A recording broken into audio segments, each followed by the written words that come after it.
Assalamualaikum warahmatullahi wabarakatuh. Pemirsa Sultan TV, senang sekali kita berjumpa kembali dalam Berita Sultan di edisi Senin 15 Mei 2023. Kita akan membahas tema yang masih hangat karena sepekan lalu kalau tidak salah kita juga masih membahas soal ini terkait dengan penolakan Khilafatul Muslimin demi NKRI. Berita selengkapnya.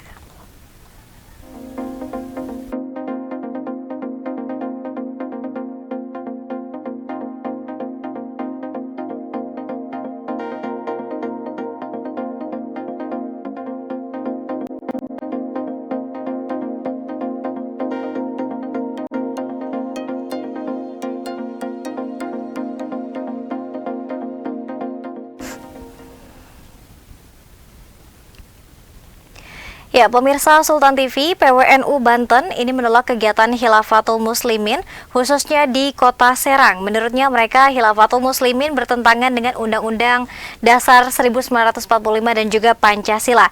Selain itu, keberadaan Khilafatul Muslimin dinilai juga mengganggu ketertiban beragama dan juga berbangsa. Bagaimana Khilafatul Muslimin mengganggu NKRI dan apa yang harus dilakukan masyarakat dengan hadirnya Khilafatul Muslimin khususnya di Kota Serang? Di studio Sultan TV telah hadir narasumber kita, sudah hadir Sekretaris PWNU Banten dan juga Ketua FKPT Provinsi Banten, Bapak Kiai Haji Amas Tajuddin. Assalamualaikum, selamat siang Pak Yai. Waalaikumsalam warahmatullahi wabarakatuh. Alhamdulillah, Masya Allah. Sehat, ketemu selamat. lagi pekan ini. Iya, kita harus ketemu lah. Ketemu, Alhamdulillah. Baik Pak Yai, beberapa waktu lalu kita sempat menerima ada satu surat yang dikeluarkan oleh PWNU Banten ini terkait dengan penolakan kehadiran Khilafatul Muslimin. Kalau sampai ada surat yang dikeluarkan, artinya ini ada kalau kata orang ini tidak akan ada asap kalau tidak ada api. Artinya ini ada satu gerakan. Ya. Seperti apa Pak Yai? Ya, terima kasih ya.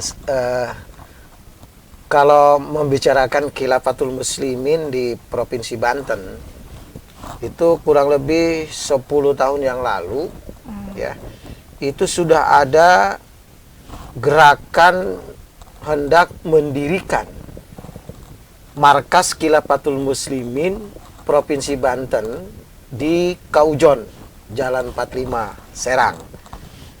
Kemudian ditolak oleh masyarakat. Lalu beberapa waktu kemudian mereka juga merencanakan pembuatan dan atau mendirikan markas Khilafatul Muslimin di lingkungan Pasarau. Ini juga ditolak oleh masyarakat. Nah, kemudian pada tahun 2022, pada 18 Juni 2022, ketika isu Khilafatul Muslimin di berbagai daerah, dilakukan proses penegakan hukum oleh aparat. Di Lampung, di Jakarta, juga di Jawa. Nah, 4 orang anggota pengurus Khilafatul Muslimin Provinsi Banten yang ada di Kota Serang yang mau mendirikan markas itu, baik yang di Kaujon maupun yang di lingkungan Pasarau, menghubungi MUI Kota Serang dan saya terima. Yang pada intinya 18 Juni 2022 pada waktu itu 4 orang ini menyatakan pertobatan. Dan dia menyatakan keluar dari Khilafatul Muslimin dan meminta anggota Khilafatul Muslimin yang lainnya juga agar meninggalkan Khilafatul Muslimin. Ya. Alasan dia disampaikan karena Khilafatul Muslimin adalah salah. Ya. Kemudian dia juga mengatakan 4 orang ini Khilafatul Muslimin bertentangan dengan Pancasila dan Undang-Undang Dasar 45. Ya. Karena hendak mendirikan negara berserakan khilafah. Teman-teman yang lainnya di beberapa daerah sudah banyak melakukan penegakan hukum. Nah, untuk yang di Kota Serang 4 orang itu, untuk pengurus Provinsi Banten, itu pada waktu itu karena dia menyatakan tobat dan akan kembali ke jalan yang benar dan telah menyatakan Khilafatul Muslimin itu salah dan keliru, maka pada waktu itu kami bina. MUI melakukan pembinaan kepada orang tersebut. Kami kira itu sudah clear, sudah bertaubat. Tapi seminggu kemarin 4 orang ini, terutama yang 2 orang itu membuat ulah kembali menyatakan akan mengkonsolidasi dengan kemasan halal bihalal Khilafatul Muslimin Jabodetabek Banten. Jabodetabek Ya. Banten. Atau artinya Jakarta, Bogor, Tangerang, Bekasi dan Banten. Ya. Jawa Barat malah. Untuk melakukan kegiatan konsolidasi dikemas dengan halal bihalal, sosialisasi khilafah di kediamannya Kifatul Adim di Kasemen, yang rencananya akan dilakukan kemarin pada hari Ahad 14 Mei 2023. Nah, kami ketika mengingat itu di tahun 2022 mempertanyakan, ini ada apa kok, kemarin sudah tobat kok sekarang malah muncul kembali. Nah, akhirnya kami diundang oleh Khilafatul Muslimin, Ketua Umum MUI Kota Serang diundang untuk hadir pada tanggal 14 Mei kemarin. Nah, setelah suratnya kami pelajari, saya selaku sekretaris umum MUI, ternyata ini orang yang menandatangani surat dan panitia diantaranya adalah orang yang kemarin tahun lalu bertobat. Nah, oleh karena itu secara resmi kami menyampaikan ya kepada panitia, ada beberapa poin jawaban. Yang pertama, ketua umum tidak akan hadir di dalam acara itu dan menolak kegiatan tersebut serta keberadaan Khilafatul Muslimin di Kota Serang. Mengapa? Karena kasus di beberapa daerah terkait dengan kegiatan Khilafatul Muslimin sampai kepada penegakan hukum itu belum selesai. Artinya belum selesai itu, kegiatan Khilafatul Muslimin ini clear tidak dalam soal perizinan, terutama dari aparat keamanan. Tapi ternyata dia berani sekarang untuk tampil di muka kembali. Nah, kami mempertanyakan itu dan ternyata terkonfirmasi tidak ada perizinan dari kepolisian atau dari aparat keamanan, ya, berkaitan dengan isu penegakan hukum dan soal-soal khilafah untuk mengganti negara Pancasila. Kemudian yang ketiga, MUI meminta kepada aparat kepolisian, khususnya kepada panitia sebenarnya, agar membubarkan diri dan jangan melakukan kegiatan seperti itu di Kota Serang. Nah, poin-poin MUI ini kami sampaikan. Lalu direspon oleh masyarakat. MUI Provinsi juga menyatakan hal yang sama berdasarkan surat pernyataan dari MUI. PWNU Provinsi Banten juga berdasarkan laporan dari Nahdiyin Kabupaten dan Kota, khususnya MUI khususnya MWCNU Kecamatan Kasemen. Lokasi kegiatan akan dilanjutkan atau akan dilaksanakan, dan mempertimbangkan MUI Provinsi Banten, MUI Kota Serang, termasuk mempertimbangkan pernyataan PB Matlabul Anwar, maka PWNU Banten menyatakan menolak. Kenapa menolak? Karena PWNU berpandangan, Nahdlatul Ulama berpandangan, Khilafatul Muslimin ini telah melakukan kegiatan mengganggu ketertiban keumatan, juga telah menyimpang dari pikiran mainstream keislaman yang ada di Indonesia. Terutama PWNU menganggap Khilafatul Muslimin ini punya agenda konsolidasi, sosialisasi tentang khilafah yang harus ditegakkan untuk mengganti negara Pancasila. Nah, saya kira itu kronologisnya. Baik. Sehingga saat ini semua komponen masyarakat di Banten menyetujui pernyataan MUI dan menolak khilafah ada di Banten. Ya, baik. Demikian, Mbak. Baik, artinya bersama-sama kita menolak tidak hanya saudara-saudara kita di PWNU Banten, tapi juga tadi ada dari Nahdiyin Kabupaten khususnya Kasemen ya, Kasemen, kecamatan. Kemudian juga seluruh direspon oleh seluruh masyarakat untuk sama-sama menolak kehadiran ini. Nah, kalau misalnya mereka sangat berani untuk tampil di muka, bahkan mengirimkan surat undangan, bahkan Pak Yai, ini artinya kekuatan mereka bisa dibilang ini cukup besar. Tidak hanya 4 orang itu saja yang tadi Pak Yai sebutkan. Baik. Saya hanya mengatakan 4 orang itu nama yang teridentifikasi mendirikan markas. Oke. Ya, mengenai jumlah anggota dan personalia pengurus itu pada waktu itu kami belum tahu.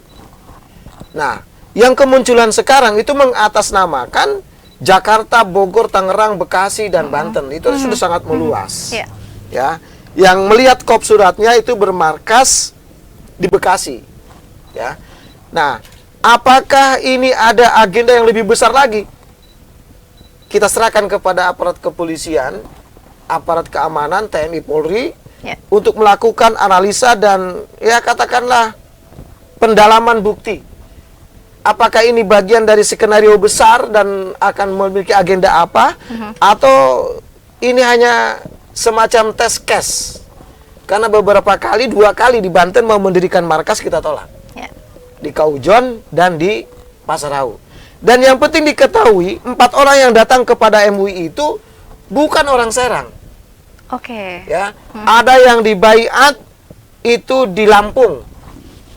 Ada yang dibaiat di NTB.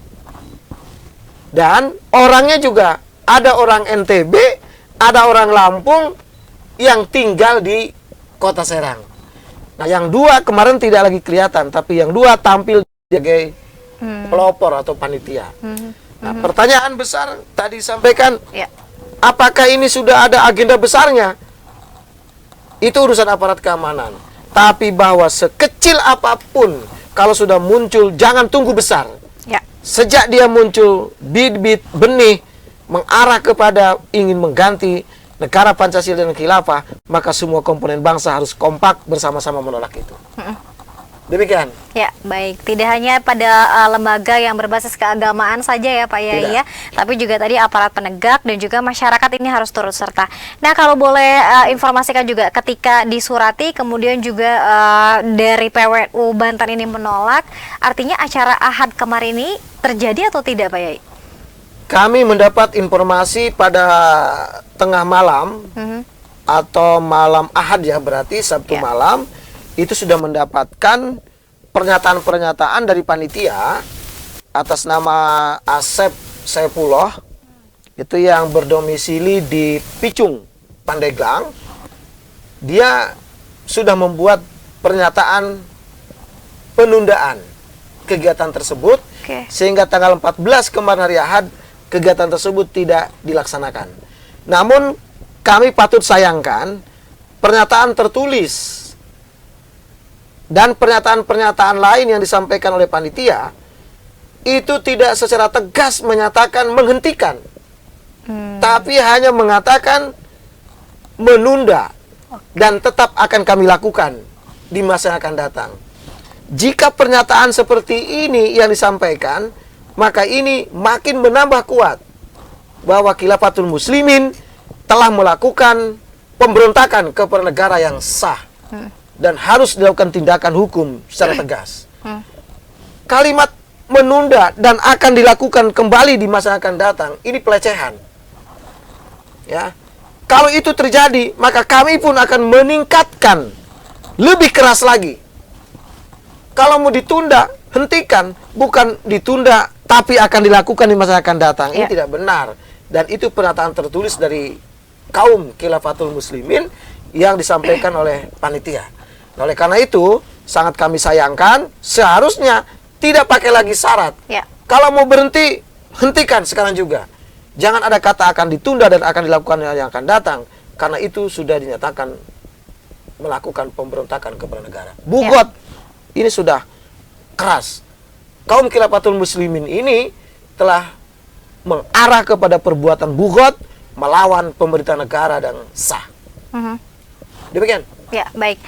Tadi Pak Yai juga sempat sebutkan bahwa sebetulnya undangannya ini adalah halal bihalal. Namun tadi ada satu hal yang mungkin disebutkan ada berbalut, ini sebetulnya konsolidasi. Konsolidasi apa Pak Yai yang dimaksud Khilafatul Muslimin ini? Yang seperti apa? Ada dokumen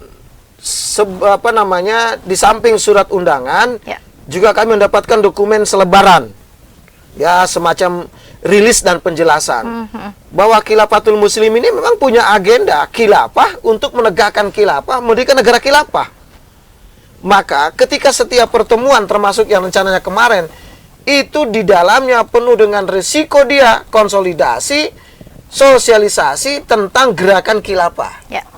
Padahal induknya Hizbut Tahrir ya, yang berjuang untuk menegakkan khilafah itu sudah dinyatakan dilarang oleh pemerintah dan HTI sudah dibubarkan.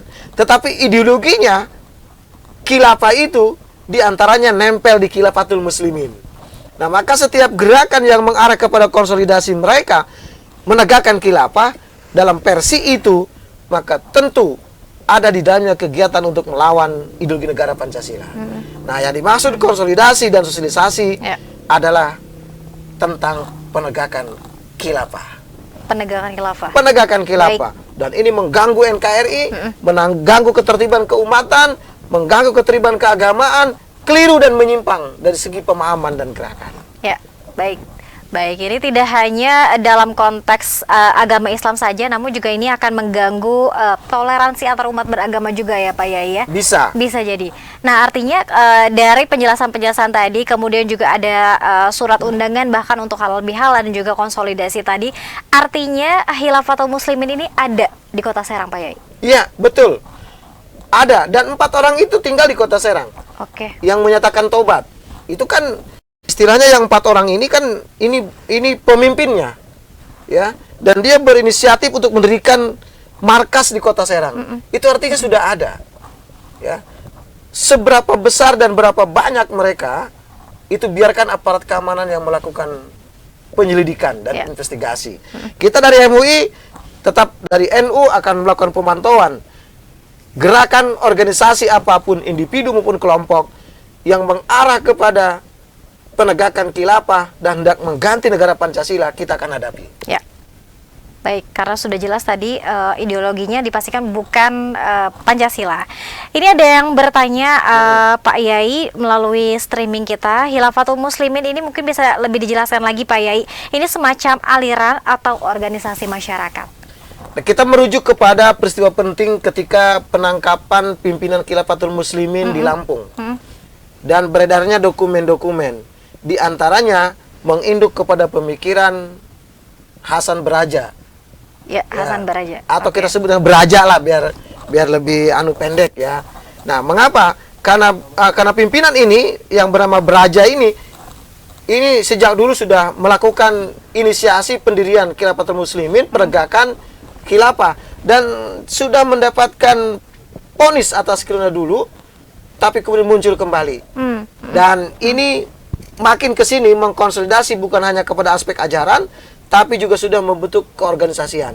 Ya, di antara organisasi itulah organisasi Khilafatul Muslimin. Ya, kelompok kaum Khilafatul Muslimin yang semuanya menginduk kepada ajaran Baraja. Nah, ajaran Baraja ini hendak mengganti negara Pancasila, mendirikan negara khilafah versinya. Nah, ini asal usulnya.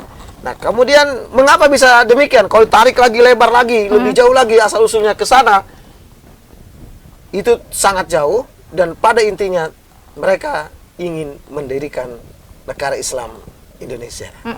Jadi sangat beririsan. Ya. Nah, seberapa besar komitmen mereka, dokumennya yang harus menjadikan tolok ukur, dan itu sudah ada aparat yang melakukan tugas terhadap penyidikan itu. Kita serahkan sebenarnya kepada aparat kepolisian. Baik, Pak Yai, ini ya dari pemirsa ada yang kembali bertanya soal khilafah tadi ya, yang sudah mungkin menyebar kemana-mana di seluruh daerah di Indonesia, termasuk juga Kota Serang tadi. Kita sebagai orang awam ini harus seperti apa Pak Yai ketika misalnya kita melihat ada satu hal yang mungkin dirasa janggal kelompok ini?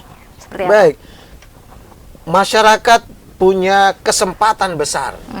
Bahkan masyarakat juga dijadikan peluang besar oleh kelompok ini untuk disasar.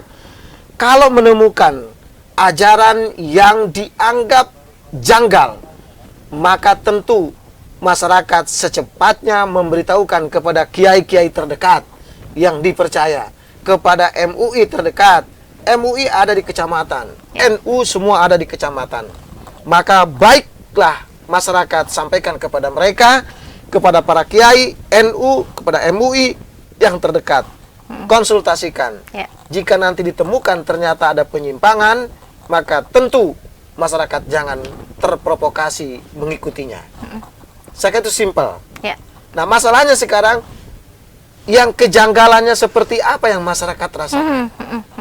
Nah, ini perlu pemahaman bersama bahwa setiap, ini ciri ya, ada kelompok atau organisasi yang selalu menyuarakan penentangan terhadap pemerintahan yang sah. Ya, penentangan terhadap negara dan pemerintahan yang sah. Ya. Ini patut dicurigai kelompok-kelompok intoleran yang mereka memang mengarah kepada hendak mengganti negara Pancasila dengan ideologi lain. Itu yang paling muncul. Yang paling muncul. Ya. Nah, ke depan kami mengajak kepada masyarakat dan selalu mengajak menjelang hajatan politik 2024, maka pemanasan sudah dimulai.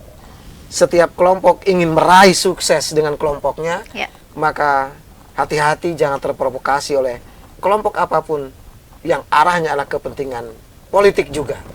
Dan ini yang sangat sulit dilakukan pemantauan karena semua orang, partai-partai politik sekarang sedang beradu kekuatan Ya. menjelang pemilu. Calon presiden sedang mengadu kekuatan bagaimana unggul dan menang. Yang jadi objeknya adalah konstituen masyarakat, bagaimana caranya bisa mengikutinya. Satu kepentingan masyarakat, jangan pernah tunduk dan patuh kepada siapapun yang melakukan pemberontakan dan ingin mengganti negara Pancasila. Ya. Sekalipun itu partai politik. Sekalipun partai politik. Demikian. Baik, dan kalau kita ingat kembali juga pemirsa bahwa ketika pekan lalu bersama dengan Pak Yai Amas juga kita sudah menyebutkan bahwa kita juga harus melihat ini karena memang aliran-aliran radikalisme ini juga ini sudah menyusup ke pondok pesantren, kemudian juga masjid dan musola juga ini kan perlu kewaspadaan ya, ini kan harus ditingkatkan. Ini ada yang bertanya kembali Pak Yai, mengapa Khilafatul Muslimin ini kembali menyatakan anti NKRI tadi, kemudian juga mengapa mereka selalu menyebut oligarki dan juga pemerintah sebagai musuh mereka? Baik, saya tidak akan membicarakan oligarki dan pemerintahnya ya, tapi bahwa kelompok-kelompok yang anti negara itu punya agenda ingin mendirikan negara berdasarkan khilafah. Sementara kita sudah sepakat Indonesia ini berdasarkan Pancasila dan Undang Dasar 45. Maka bagi mereka siapapun yang tidak mendukung khilafah pasti dilakukan perlawanan. Nah, bukan oligarki dan pemerintahannya yang menyebabkan itu, tapi bahwa mereka punya keyakinan Pancasila ini tidak dianggap. Dia inginnya khilafah. Padahal negara ini sudah sepakat, bangsa ini sudah sepakat dulu ketika mendirikan. Apa dasar negara? Kebangsaan, Pancasila, Undang-Undang 45. Ya. Nah, sekarang mereka dari dulu hingga hari ini terus berjuang untuk mengganti ideologi Pancasila, ingin mendirikan negara Islam Indonesia. Nah, ini muaranya. Sehingga siapapun yang menghalangi itu dia akan hadapi. Ya. Soal oligarki itu hanya alasan saja untuk menghadapi itu. Apa sih yang disebut dengan oligarki itu? Ya, sederhananya ada pemodal. Ya, saya kira kita semua memerlukan modal. Mana ada yang tidak punya atau tidak menginginkan permodalan? Iya. Nah, jangan-jangan mereka juga menjadi oligarki, memodali orang-orang untuk menentang negara Pancasila. Iya. Menuduh orang oligarki, dia sendiri juga oligarki. Kenapa tidak mainstream ikut dengan ajaran Islam yang sudah berlaku di Republik ini? Negara sudah aman, negara sudah tenang, Pancasila dan Papua diterima oleh semua pihak. Kenapa dia ingin mendirikan negara sendiri? Ya. Tapi dia cari alasan untuk mencari simpati dari masyarakat. Ini loh oligarki. Nah, ini persoalannya. Ya. Ya. Jadi masyarakat jangan juga terbius oleh provokasi narasi Iya, iya. dari kelompok-kelompok Khilafatul Muslimin dan atau kelompok yang hendak mengganti Pancasila. Ideologi apapun penggantinya, ya. kita tidak perlu terprovokasi itu, dan masyarakat segera sampaikan kepada kami kalau ada hal-hal penyimpangan ke arah itu. Demikian, Mbak. Iya, baik. Karena sekali lagi bahwa kerjasama dan juga pelaporan dari masyarakat sangat penting sekali ya Pak Betul. Yai ya, untuk sama-sama kita menekan tadi sebelum gerakannya menjadi lebih besar lagi, ini bisa dilakukan upaya-upaya bersama. Kita ke pertanyaan selanjutnya Pak Yai, ini apakah khilafah ada di dalam Al-Quran Pak Yai? Monggo. Baik, gini. Khilafah itu bagian dari sistem. Dan tidak hanya khilafah yang diterima oleh umat Islam sebagai bagian dari sistem negara dan pemerintahan. Misalnya, di Arab Saudi yang negaranya Muslim, khilafah tidak ada di sana. Yang ada adalah kerajaan. Ya. Di negara-negara Teluk, negara mana yang memakai sistem khilafah? Arab Saudi pakai kerajaan. Mesir negara Muslim. Apakah pakai sistem khilafah? Tidak. Dia Republik Mesir. Pakistan negara Muslim. Dia tidak memakai khilafah. Di Jordania kerajaan. Di Yaman, di beberapa negara Teluk di sana, nggak ada yang pakai khilafah. Bahwa khilafah itu sebuah sistem yang Islami, bukan Islam ya saya menyebut, yang Islami boleh jadi, tapi tidak satu-satunya sistem yang Islami itu hanya khilafah, tidak. Indonesia Republik, Mesir Republik, Arab Saudi kerajaan. Khilafah di negara mana yang dipakai sekarang? Ya. Saya tidak melihat negara mana negara Muslim yang menggunakan sistem khilafah. Emirat ada di Timur Tengah. Kerajaan King Al-Mulk itu di Mamlukah di Arab Saudi.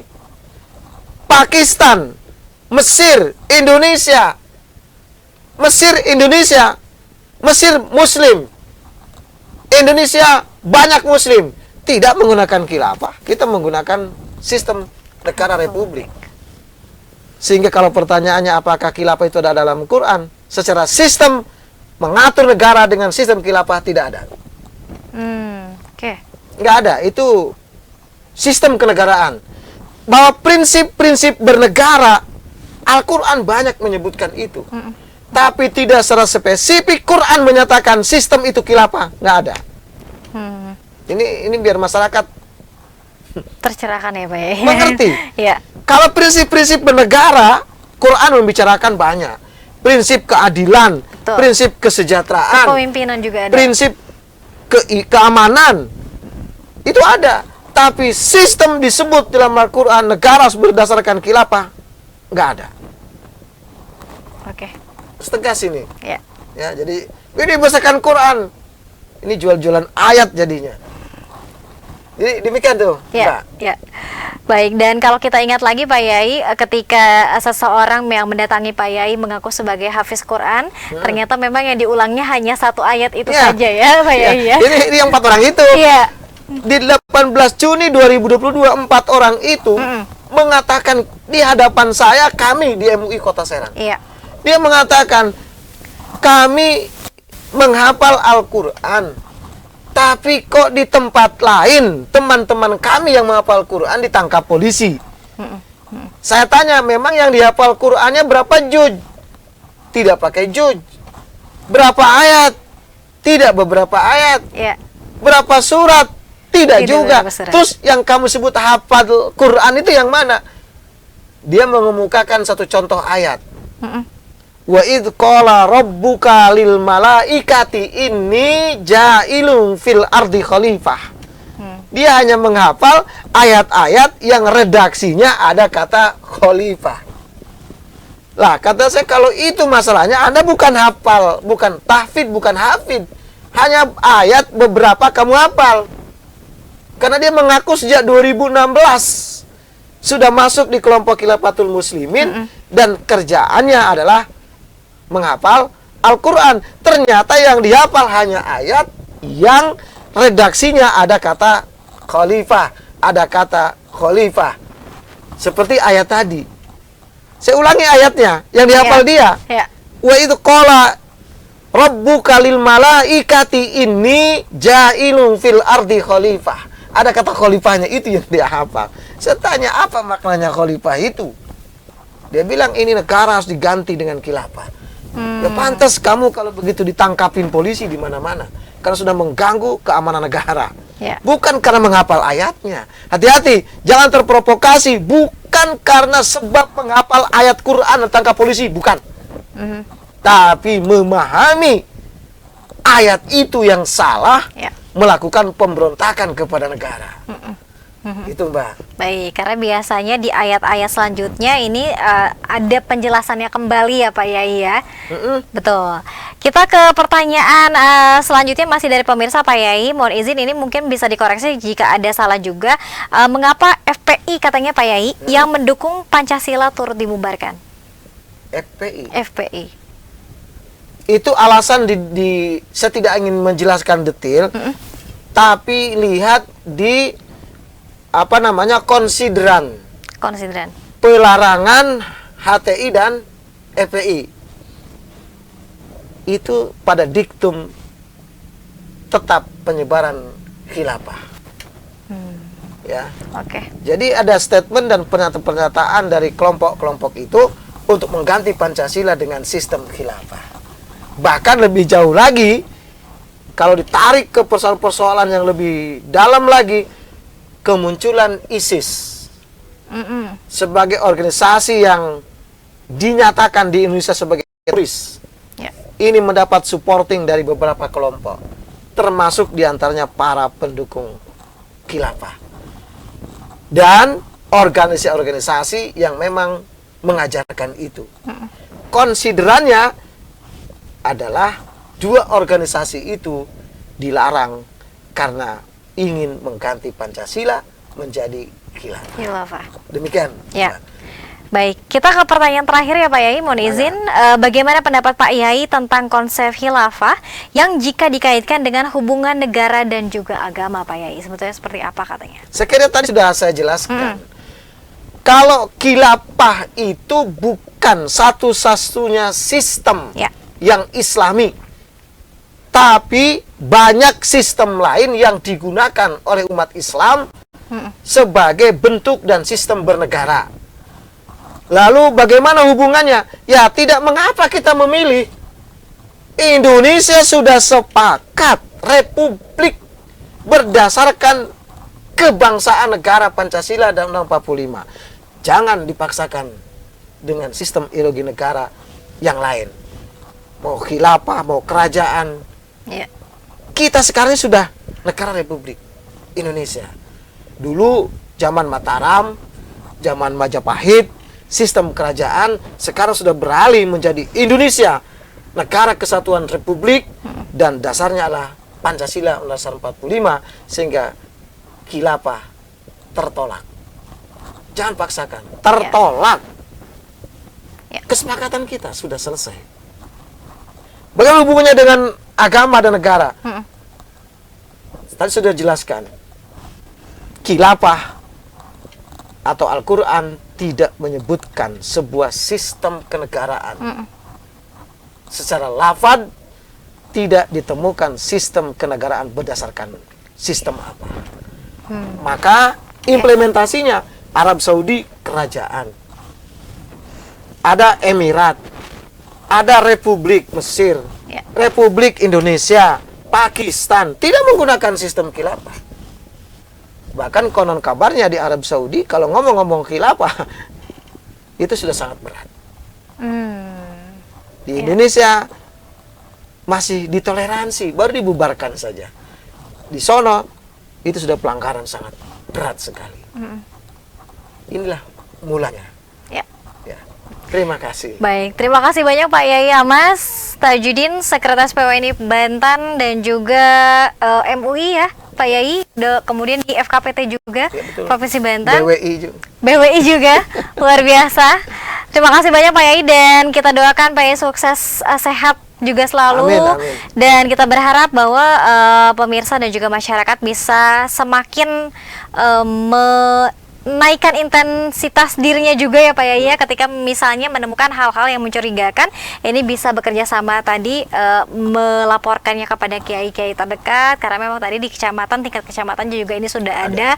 Jadi jika melihat hal-hal yang mulai mungkin tidak lumrah ya, seperti yang diajarkan oleh orang tua kita ketika kita kecil atau dan lain sebagainya, ini bisa langsung dilaporkan. Pak Yai, untuk closing statementnya silakan untuk hari ini. Baik. Silakan. Mengajak kepada seluruh komponen masyarakat agar mewaspadai supaya kita dapat melakukan cegah dini terhadap setiap persoalan keagamaan, sosial, ekonomi, budaya yang bertentangan dengan negara Pancasila, Undang-Undang 45, segera dilakukan cegah dini secara tepat dan informasikan kepada kami. Demikian, terima kasih. Baik, sekali lagi terima kasih banyak Pak Kiai Haji Ahmad Tajudin, sukses selalu Bapak, dan mudah-mudahan nanti bisa kita sambung lagi dengan tema dan juga pembahasan yang mungkin lebih spesifik, lebih mendalam. Terlebih lagi kita ini sudah memasuki tahun politik ya Pak Yai ya, ini sudah bersiap-siap, karena kita berharap bahwa tadi ada letupan-letupan, kemudian juga tadi mungkin Pak Yai Ahmad juga menyebutkan ini jangan-jangan hanya test case saja, dan kita sama-sama meningkatkan lagi kewaspadaannya, dan dikhawatirkan ada gelombang yang lebih besar lagi di belakang, dan kita harus waspada bersama-sama. Dan terima kasih pemirsa atas kebersamaan Anda. Tentunya nanti kita akan hadir kembali dalam Berita Sultan siang lainnya. Akhir kata, saya Dielintang beserta seluruh kerabat kerja pamit undur diri. Terima kasih atas kebersamaan Anda. Wassalamualaikum warahmatullahi wabarakatuh. Waalaikumsalam warahmatullahi wabarakatuh. Baik. Alhamdulillah.